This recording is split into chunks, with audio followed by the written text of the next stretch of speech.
Nuestro proyecto integrador es cargador de celulares por medio de una bicicleta. Los integrantes de nuestro proyecto son Edwin Alejandro Castro Cadena, Julián David Torres Sandoval y Daniel Alexander Mariño Villalobos. Introducción.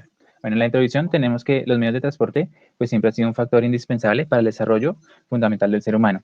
De allí la idea de hacer un estudio que se enfocará en abordar los tipos de energía que se presentan al momento de andar en ella y cómo esta energía se puede sacar provecho. Incluso se va a dar a conocer los diferentes usos de la energía en la vida cotidiana.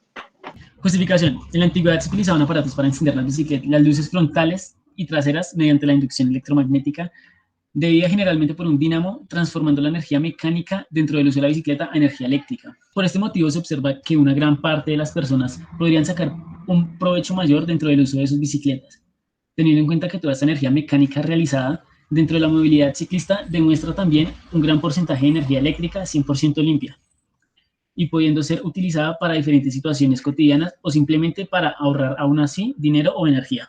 Una gran parte de las personas utilizan el medio de transporte de bicicleta. Mucha gente la utiliza incluso como medio de transporte fundamental de trabajo. Es por eso que nos preguntamos, ¿se puede transformar la energía cinética producida por el movimiento de los pedales en energía eléctrica para convertirla finalmente en corriente continua y con ella cargar nuestros teléfonos móviles y otros aparatos electrónicos? Entonces tenemos que en la formulación del problema tenemos un sistema que proporciona corriente continua para poder cargar teléfonos móviles mediante el pedaleo de la bicicleta, lo cual tendría un beneficio para aquellos ciclistas los cuales suelen llevar sus celulares con ellos y no tienen la posibilidad de brindarles carga eléctrica en el transcurso de su viaje. También beneficiaría mínimamente a la economía de la persona al no consumir la energía de empresas distribuidoras, además de ser un sistema que promueve el deporte. Dentro de las antecedentes hemos encontrado un caso muy particular. Se trata de un gimnasio llamado Green Gym. Es un gimnasio en Berlín, Alemania, el cual no utiliza la electricidad como fuente fundamental de energía, sino que utiliza el movimiento proporcionado por los usuarios de las máquinas elípticas que se encuentran dentro de este, para generar la energía suficiente para alimentar todo el gimnasio. También hemos encontrado otro proyecto muy similar y este es encargado por el inventor Manoj Vargara.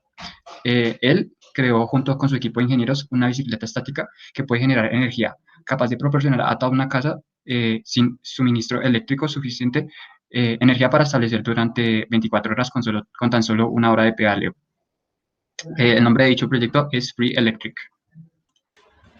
Objetivo general: diseñar un sistema eléctrico que pueda brindar energía eléctrica por medio de la energía mecánica producida por el pedaleo de una bicicleta a partir de un dínamo. Objetivos específicos: analizar el voltaje límite de la batería del dispositivo cuando esté recibiendo carga de la fuente de corriente. Elaborar un circuito capaz de transformar la energía alterna a energía continua, regulando un voltaje de carga de 5 voltios.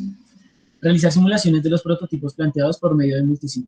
Bueno, para la metodología de nuestro proyecto lo dividimos en 5 pasos, los cuales están los más importantes, los cuales son medición dentro del voltaje que brinda el alternador. Segundo, tenemos conversión del voltaje recibido ya sea de corriente alterna a corriente directa. Tercero, tenemos mantener el voltaje recibido a 5 voltios estables, que es la energía que recibe pues, nuestros dispositivos móviles.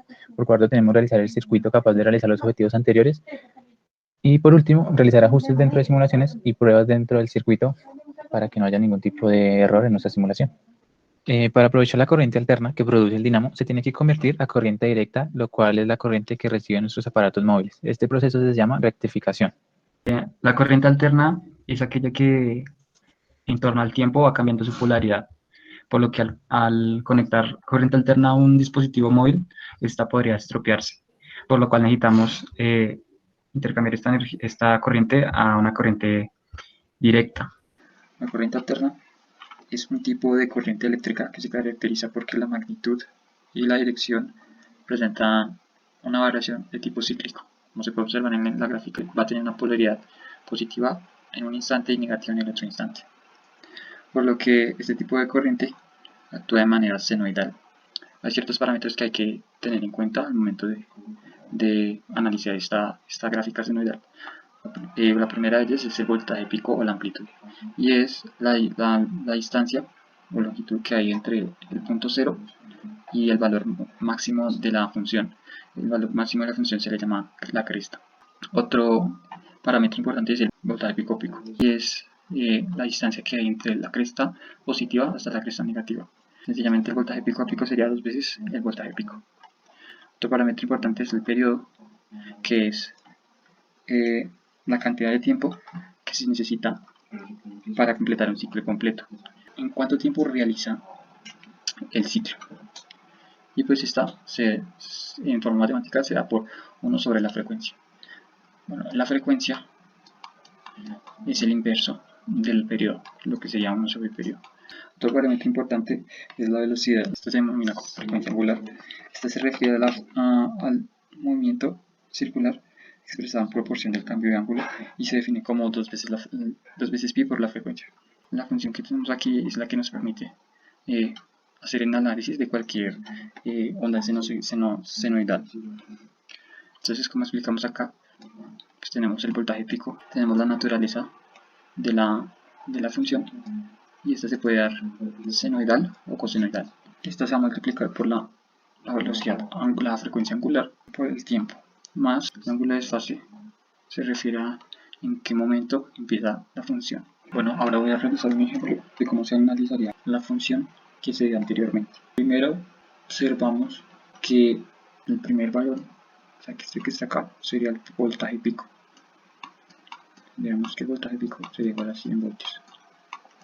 ¿Qué quiere decir? Que la cresta de la función senoidal sería de 100 voltios. Ahora el voltaje pico, pues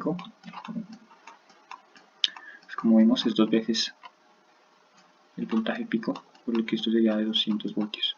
Tenemos que la frecuencia angular es igual a 50. Pues como observamos anteriormente, la frecuencia angular es igual a 2pi por la frecuencia. Ahora sí, si despejamos la frecuencia, obtendríamos que la frecuencia sería igual a frecuencia angular sobre 2pi. Sabemos que la frecuencia angular es igual a 50 pi radiales sobre 2pi. Y esto nos vendría dando 7.95. Pues como es frecuencia sería hertz. Después tenemos que el ángulo de desfase sería de 30 grados, igual a pi sextos. Ahora hay otro aspecto importante que recalcar, que es el voltaje eficaz o el PRMS. Y este sería igual al valor pico, el voltaje pico sobre raíz de 2.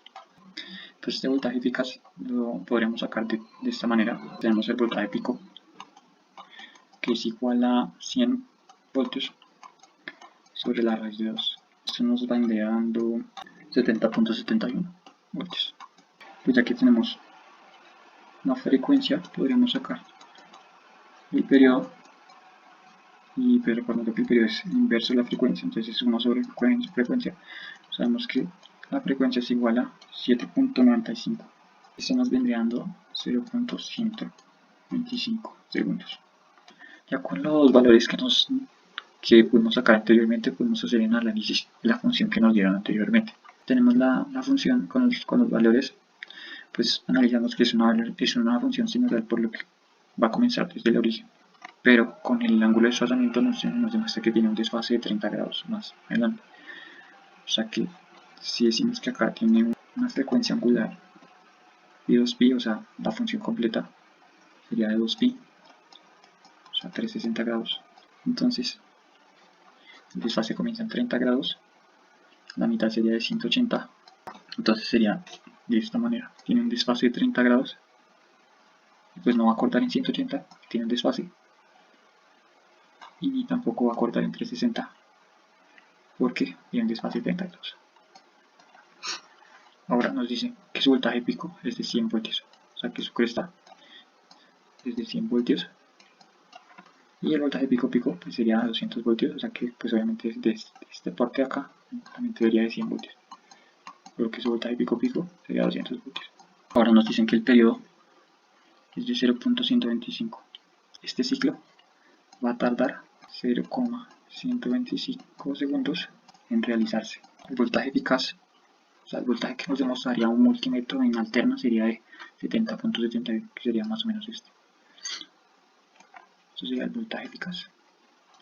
Cabe mencionar que si en esta parte donde nos dice el desfase se fuera a 0, pues simplemente la función comenzaría desde su origen. O en el caso que sea cosenoidal, pues tendríamos que tener en cuenta que su punto empieza desde su punto máximo de fase. Y eso es todo.